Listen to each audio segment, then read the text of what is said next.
Legal, eu vou acabar já já. Então, só para finalizarmos isso, eu quero caminhar agora o que nós vamos discutir na próxima vez. Então, eu vou deixar encaminhado para vocês a seguinte coisa, que é a formulação de primeira ordem para eletrodinâmica. Formulação.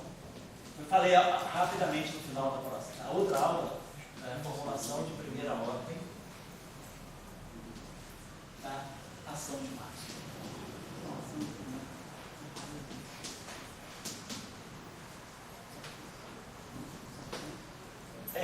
A questão é, por que primeira ordem, por que segunda ordem, para que isso serve? De repente, às vezes, diferentes formulações podem ser mais úteis, né? Para uma coisa, uma formulação pode ser mais útil para um certo estudo, outra formulação pode ser mais interessante para outra investigação, dependendo do que você tem em mente. Às vezes a gente usa o formalismo lagrangiano. Por que o formalismo lagrangiano é bom? Porque ele é invariante de Lorentz, né? Ele é covariante do espaço Minkowski. O formalismo newtoniano não é. Mas por que o formalismo newtoniano é mais interessante do que o Dirac? Eu gostava muito do formalismo newtoniano. Por quê? Porque ele revela para você os verdadeiros graus de liberdade, você vê toda a estrutura de vínculos. Então, é a mesma teoria, mas olhada newtonianamente ou olhada lagrangianamente. Uma formulação pode ter suas vantagens sobre a outra, dependendo do que eu estou estudando. Então, aqui todo mundo está acostumado, né? Todos nós estamos acostumados a dizer que o lagrangiano de Maxwell é menos um quarto de f ao quadrado. Daí, pelas equações de Euler-Lagrange, nós chegamos no vácuo, né? Equações de Maxwell no vácuo. Isso é uma corrente mecânica.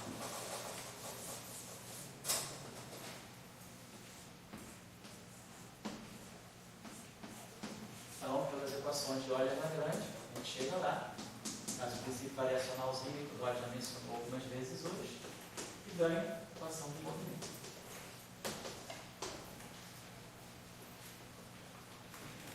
Então, o que está acontecendo aqui? Nós temos algo que é quadrático, em duas derivadas. Isso se chama segunda ordem.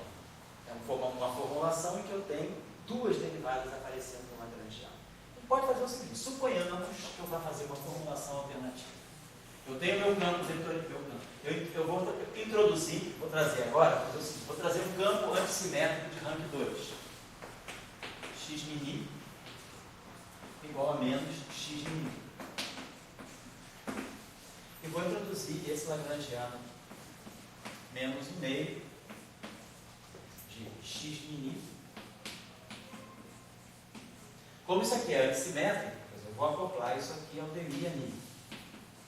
Mas como isso aqui é antissimétrico por definição, então isso aqui já vai sair acoplado ao dmi menos dmi. Eu não estou dizendo que isso aqui é o f no não. Estou dizendo que eu estou acoplando um campo de rank 2 antissimétrico à derivada do campo a mim. Eu vou colocar um termo aqui que é mais um quarto de x mini. Então eu tenho um campo. Esse campo aparece sem derivada no lagrangiano. Ele não é um multiplicador de Lagrange, porque ele não é um multiplicador de Lagrange, porque ele não é linear, ele aparece quadraticamente. Então é o que nós chamamos de um campo auxiliar. É um campo cuja equação de movimento ela é algébrica. Então, se eu fizer um princípio variacional, eu posso fazer dois princípios variacionais em dois campos. Um campo tem derivada, que é o amigo. O outro campo, se eu fizer um princípio variacional com x', então, isso aqui, por que isso aqui a gente está chamando de uma formulação de primeira ordem? Porque só tem uma derivada. Ele não tem derivada. Isso é exatamente a formulação que a gente usa na gravitação. Quando a gente for fazer aqui a parte de gravitação, né? Formulação clássica, a formulação de Einstein, a raiz de dentro de G é uma formulação de segunda ordem. Mas a formulação de Einstein, portanto, é uma formulação mais interessante, que é de primeira ordem, é muito mais interessante para estudar, por exemplo, fermions. Então, às vezes, na formulação de segunda ordem, eu não consigo, na gravitação, por exemplo, na formulação de segunda ordem, nós não conseguimos acoplar fermions com a gravitação se ela tiver no formalismo de segunda ordem. Eu preciso introduzir elementos novos e fazer uma formulação de primeira ordem. Então, vamos lá. vamos olhar as equações de campo que saem daqui. Faço princípio variacional para o xmi. Delta xmi. Delta xmi, aqui vai produzir 2, é um meio de xmi, delta xmi. A equação é tensorial, eu tinha falado com vocês. Então eu vou ter delta xmi, delta xmi. É para fazer o princípio variacional. Vai me dar aqui dentro desse parênteses aqui, menos um meio de dmi a mi, menos dmi a mi. E aqui vai ficar mais um meio de x mi. Isso aqui fiz o delta L induzido pelo delta x. Então faço delta x mi aqui, vou ganhar esse coeficiente delta x mi. Isso aqui é o meu delta L, é a variação do lagrangiano induzida pelo campo x mi. Então, com isso eu tirei a equação de movimento do campo x mi. Então, eu tiro x mi é dmi a mi menos dmi a mi. Então, meu campo x mi já não é mais independente. Ele é um campo auxiliar e, de fato, eu vejo que ele já está amarrado ao ami. Ele não tem uma dinâmica própria. O ami fixa ele. Agora eu vou tirar a equação de movimento do ami. Quando eu variar funcionalmente, fizer uma variação em relação ao ami, esse termo não existe, aqui não percebe, né? Isso aqui é um termo independente do A. Quando eu variar em relação ao A, eu vou produzir A delta aqui, vou produzir delta aqui, vou integrar por parte. Então, a equação de Euler-Lagrange induzida pelo A,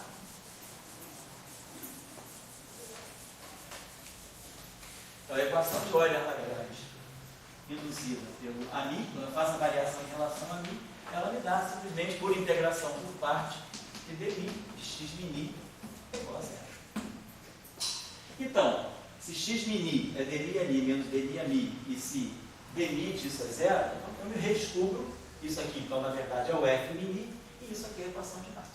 Tá? Então, o formalismo de primeira ordem, ele me restabelece, é tudo equivalente, classicamente, é tudo equivalente. Peguei a equação de movimento clássico. Fixei x mini, isso aqui é exatamente o conjunto de equações de massa. É o que nós dissemos, uma partícula de massa de repouso nulo, spin 1, se propagando. Dmi do ami menos dmi do ami.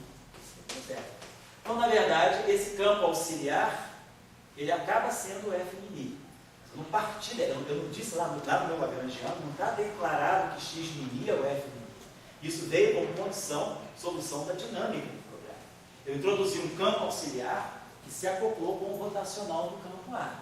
Fiz o princípio variacional. X é um campo lícito, só não tem derivado, mas é um campo. Faço o princípio variacional para ele, faço o princípio variacional para o A, ganho a informação que está nas equações de Maxwell. Então, claro, se eu aí volto ao lagrangiano e sei que é o x mini, o primeiro termo fica menos o meio de x mini, e o segundo termo fica mais um quarto no final do dia. Então, se eu pego agora isso aqui, volto ao lagrangiano de origem, né? Que é menos um meio de x mini, dmi a mi menos dmi a mi, mais um quarto de x mini, x mini. Se x mini, agora eu vejo que é o f mini, fica um quarto de f ao quadrado, menos um meio de f ao quadrado, que dá menos um quarto de f ao quadrado. Tinha que ser, eu recuperei Maxwell. Eu não queria justamente isso. Então, eu estou mostrando que eu tenho uma forma alternativa de trabalhar com Maxwell, que é colocar e trabalhar com corrente de primeira ordem. Por que ele vai ser útil para nós? Qual é o problema físico que nós vamos enfrentar no próximo encontro? Nós agora falamos abundantemente como acoplar minimamente e não minimamente partículas de spin 1, nesse caso o próton, com matéria.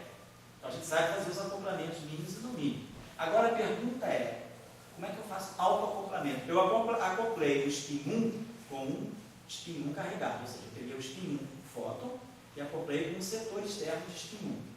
Agora eu pergunto, e se eu quiser pegar o próprio spin 1, que é o campo de gauge, e fazer ele auto-interagir? Ou seja, se eu quisesse construir uma eletrodinâmica auto-interagente para o fóton. Então, meu problema agora é, eu sei que esse campo aqui tem massa de repouso nula e é neutro. Tem simetria de gauge está ali, e isolo o spin zero. Então eu sei que esse campo aqui deve estar descrevendo puro spin 1. Agora eu quero colocar esse campo em auto-interação. Como é que eu vou poder criar a auto-interação desse campo? Essa, oi? Por exemplo, talvez pegar um conjunto de campos, pegar alguma estrutura camareliana. Então vamos discutir a questão, como é que eu consigo construir spin zoom em alta interação. A gente vai ver que a solução mais imediata vai nos levar às teorias de Young Mills. A gente vai provar, a gente vai começar, então o nosso problema vai começar dessa forma. Nós vamos trabalhar no formalismo de primeira ordem, que vai nos ajudar muito. Pode-se fazer tudo no formalismo de segunda ordem também, que vai ficar como tarefa. Mas eu vou fazer no formalismo de primeira ordem, porque ele é importante para a gravitação. A gente já vai ver como é que... Porque geralmente a gente encontra muito formalismo de primeira ordem só para gravitação. Para Young Mills nunca se fala. Mas eu acho que é muito interessante, se a gente quiser construir as bases da teoria de Young Mills, pensando que uma teoria de Young Mills é uma teoria de campos para partículas de gauge, partículas de spin em alta interação. Eu acho que o formalismo de primeira ordem ele é perfeito para isso. Então, na próxima vez, nós vamos discutir que caminho eu tenho que tomar para colocar spin em alta interação. Então, o formalismo de primeira ordem vai nos ajudar, mas não significa que eu só faço isso por causa dele, não. Ele vai deixar as etapas mais claras. A gente vai entender melhor o que está acontecendo. Então, para isso, nós vamos usar o método de Neber, né? Existe um método recursivo de nós construirmos auto-interações a partir de uma teoria abeliana. Você parte de uma teoria abeliana e introduz a auto-interação de alta, para ela ficar uma abeliana. Vamos entender isso. E o mais interessante depois vai ser quando a gente for entender isso para um outro campo, a gente vai ver que isso aí eu não vou fazer o modelo sigma não linear hoje, mas provavelmente na próxima semana também não vou fazer. Eu já vou saltar ele, eu vou deixar para quando a gente tratar a outra família de teorias de Young Mills. Então na próxima aula nós vamos trabalhar só os spin em alta interação.